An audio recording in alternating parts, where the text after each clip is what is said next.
109 in the Course in Miracles. I rest in God.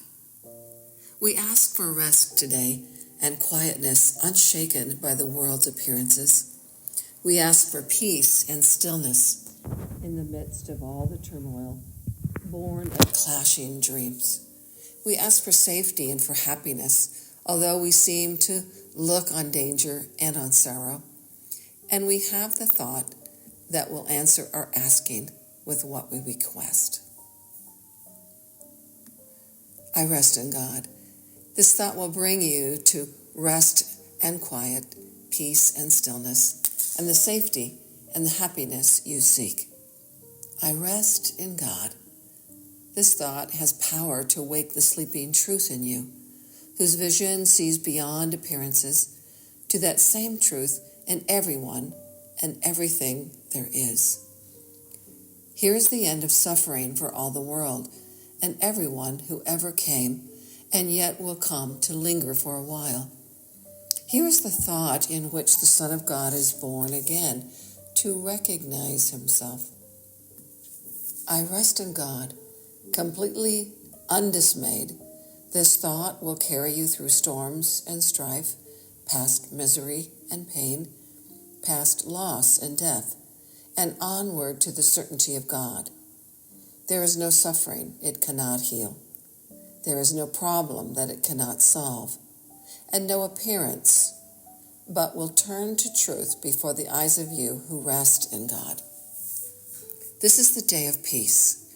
You rest in God, and while the world is torn by winds of hate, your rest remains completely undisturbed. Yours is the rest of truth. Appearances cannot intrude on you.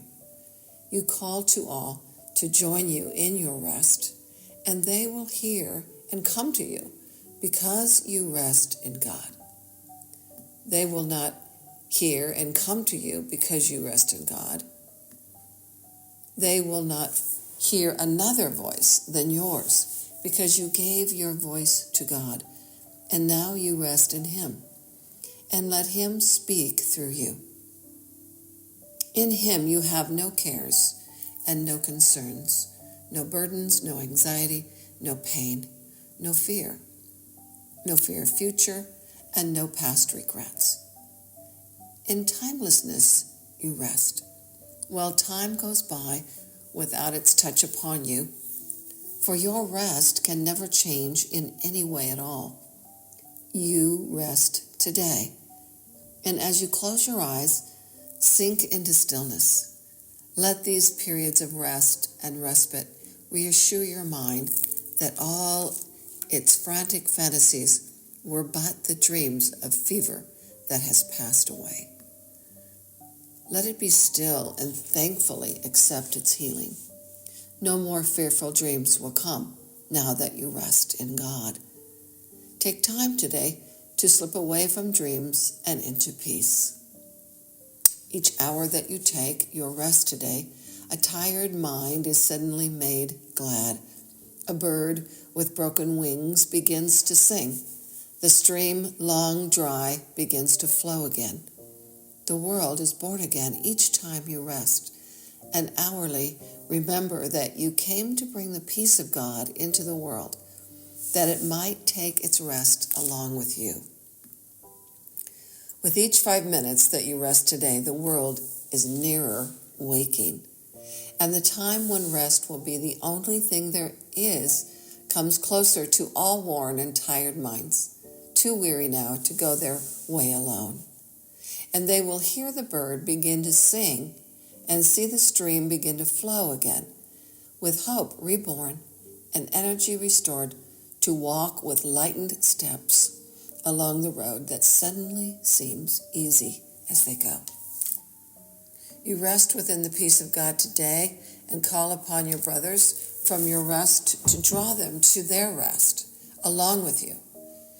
You will be faithful to your trust today, forgetting no one, bringing everyone into the boundless circle of your peace, the only sanctuary where you rest. Open the temple doors and let them come from afar across the world and near as well. your distant brothers and your closest friends. Bid them all enter here and rest with you. You rest within the peace of God today, quiet and unafraid. Each brother comes to take this rest and offer it to you. We rest together here, for thus our rest is made complete, and what we give today we have received already. Time is not the guardian of what we give today. We give to those unborn and those passed by, to every thought of God, and to the mind in which these thoughts were born and where they rest. And we remind them of their resting place each time we tell ourselves, I rest in God.